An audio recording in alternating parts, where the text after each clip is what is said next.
Hey, it's your boy Easy, and on today's episode of Easy Opens, we're going to be taking a look at the NECA Teenage Mutant Ninja Turtles Mirage Comics Ratking figure. He's around here somewhere. Let me see if I can summon him.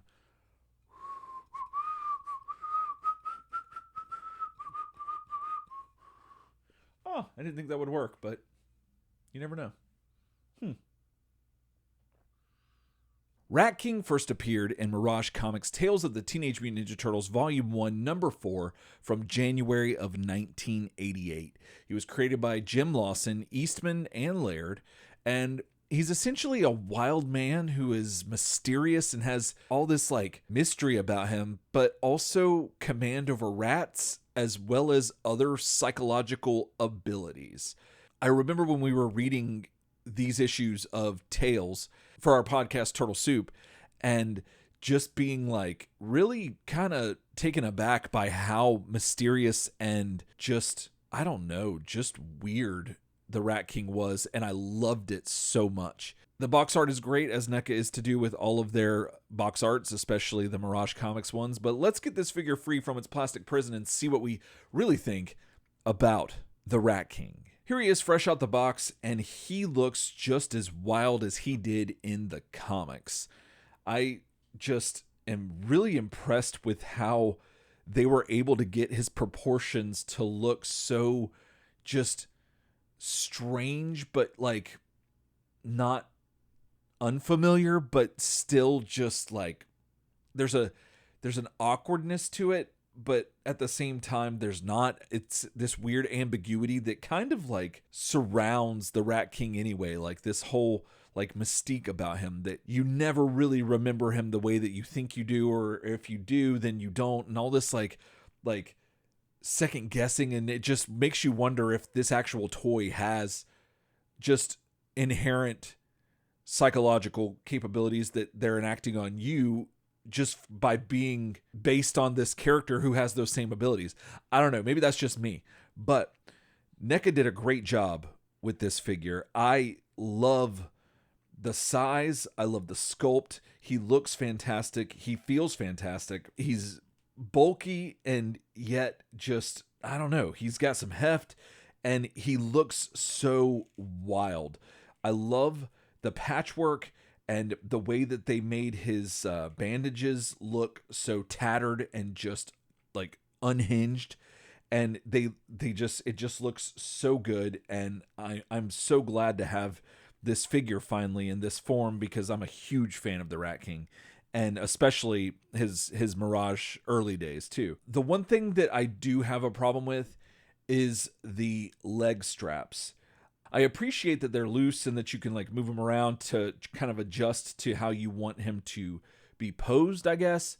But at the same time, I think I would have been okay with sculpted on wrappings. I'm sure this was a cost saving measure, and it looks fine and it works. But it's also a little irritating because they don't stay as well as you might want them to. And especially if you're moving him around a lot to get him in different shots or whatever, they can be a little bit problematic. But it's just one of those small little grievances on an action figure. The only other one I can think of that does this is Cyclops in his 90s Jim Lee era suit that Hasbro put out, that they kind of fall off his leg too. They have something similar to this, and I'm not that big of a fan of that either. This seems to work a little bit more, but it also plays to the unkeptness of this character, and so I think that works in its favor. Nevertheless, it's just a minor gripe. Other than that, the paint is fantastic, and the sculpt is great, and I'm just really happy with this figure so far. Rat King comes with 8 hands, 1 staff, 3 rats, and 2 heads. All right, let's take a look at the articulation you're going to get out of Mirage Rat King. So, starting at the head, you have 360 at the neck, which he has full range of motion there. The scarf and tatteredness, whatever you want to call it, of his head wrap does not really impede the articulation there, which is really cool. He can look up a decent amount. Let's see if I can get it in focus. He can look up a decent amount. He can look down a good distance, which is really cool. And he's got just unhinged, just levels of. Sorry, this face sculpt is just tripping me out, especially with the range of motion in the neck. It's just perfect for this figure, and so that's fantastic. But yeah, that's all you're going to get out of the neck. You have 360 at the bicep, or excuse me, the shoulder, as well as a hinge for some up and down movement. There you get 360 at the bicep, as well as double jointed elbows, and you get 360 at the wrist, as well as a hinge. So tons of movement there. Moving on to the chest, he does have a, looks like a ball joint is in there. So you got tons of wiggle room there. And mine apparently can do at least, not quite 360, but can turn all the way around. I guess that is 360. I don't know. I can't do math on the mic. But nevertheless, it's got a huge range of motion there as well. Yeah, no, that's 360. There we go. I didn't think it felt a little tighter when I was going the other way, but there he goes. And that's just at the chest. His waist is also 360, which is awesome and just adds to even more of his weird creepiness. Moving on down to the legs, he has excellent split range, which is awesome. He's got some thigh swivels, and he's got double jointed knees, as well as an ankle rocker and a hinge as well. And if I'm not mistaken, that is all the articulation you're going to get out of Ratking. According to Turtlepedia, this version of the Ratking stands at 6'7" and weighs 310 pounds. This figure stands just shy of 7 inches tall and weighs 6 ounces. So now let's see how he measures up to some other figures you might have in your collection. Here they are with the SH Figuarts Teenage Mutant Ninja Turtles Animated Series Leonardo and the NECA 1987 Animated Series Leonardo. Here they are with the NECA Return to New York Donatello and the NECA knockoff colored bandana Mirage Comics Michelangelo. Here they are with Super 7's TMNT Ultimates Donatello and Super 7's Metalhead. Here they are with NECA's Mirage Comics Splinter and Mirage Comics Shredder. Here they are with NECA's Mirage Comics Baxter Stockman and NECA's Mirage Comics Casey Jones. Here they are with SH Figuarts Kamen Rider Black RX and Storm Collectibles Sub-Zero. Here they are with Jada Toys Mega Man and Kin Masters. Here they are with Hasbro's Marvel Legends Wolverine and Power Rangers Lightning Collection Dragon Shield Black Ranger. Here they are with Masters of the Universe Classics Web Store and Hasbro's G.I. Joe Classified Bat. Here they are with McFarlane's Mortal Kombat Kodokan and Figma's Sword Art Online Shinon.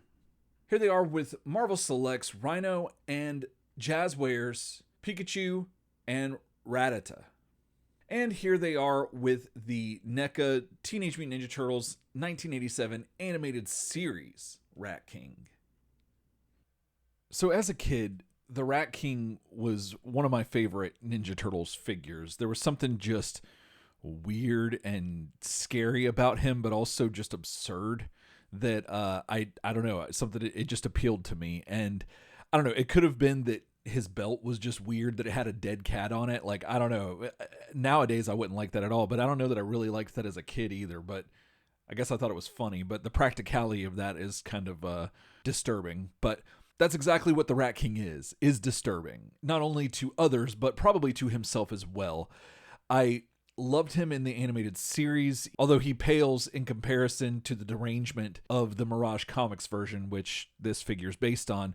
He still had like something about him that I very much enjoyed, although it was a totally different take on this character. That being said, on Turtle Soup, our Ninja Turtles podcast, when we read the issues of Tales where he first appears, it's kind of jarring because you knew someone with the name of the Ratking is going to be a little messed up, but you didn't have any idea how messed up he was and how much he would mess you up.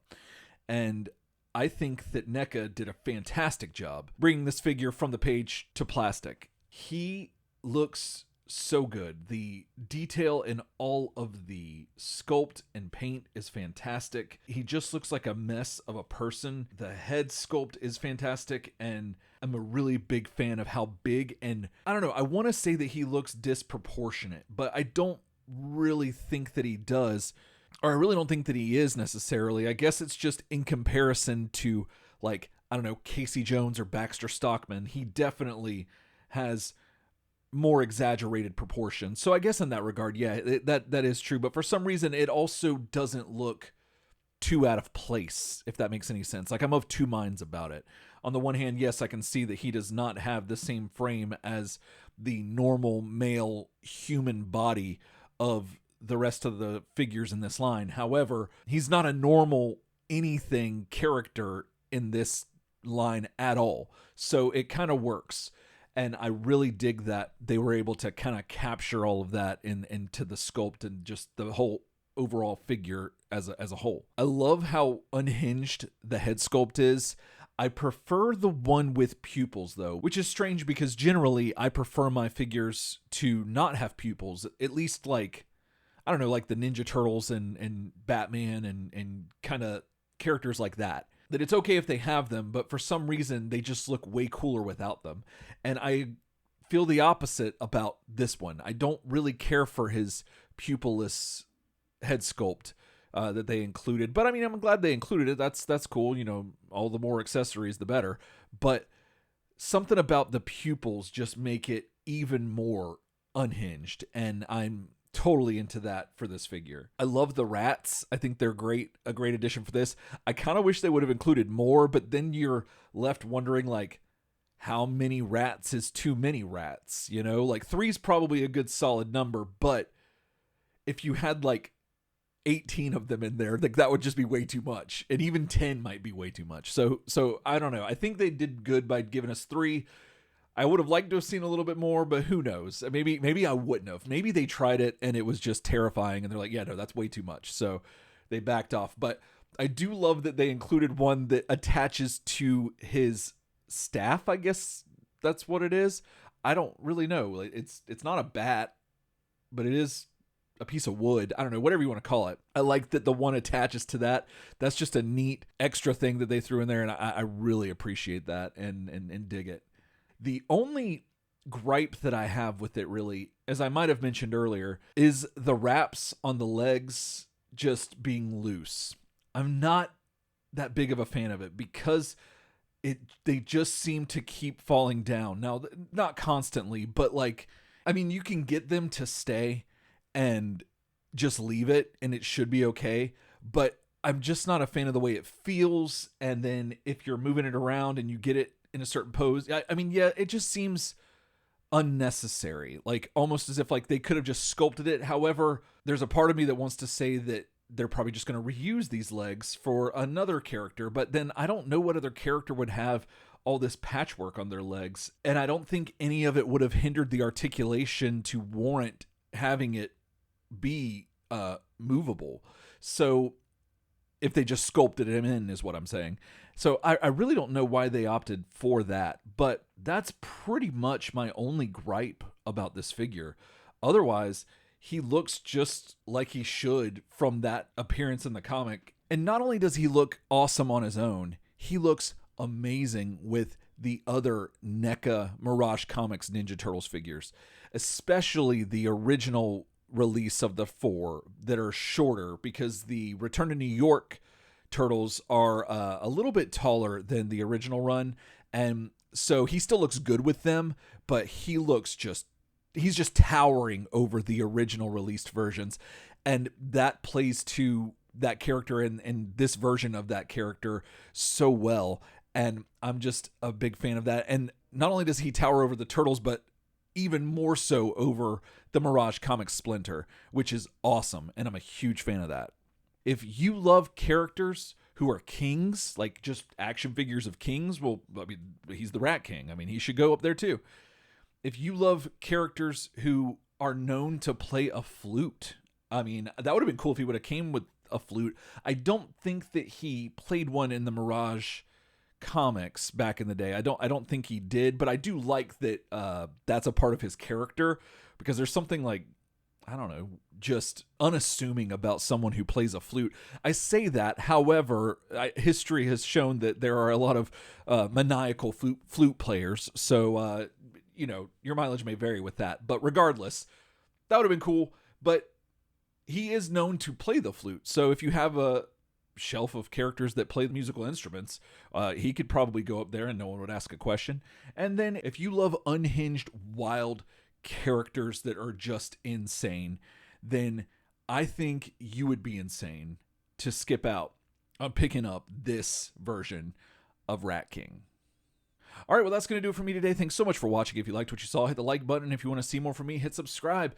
And if you want to hear more from me, especially talking about the Teenage Mutant Ninja Turtles, be sure to check out my podcast, Turtle Soup, here on YouTube. And let me know your thoughts on the Rat King in the comments below. And until then, else time.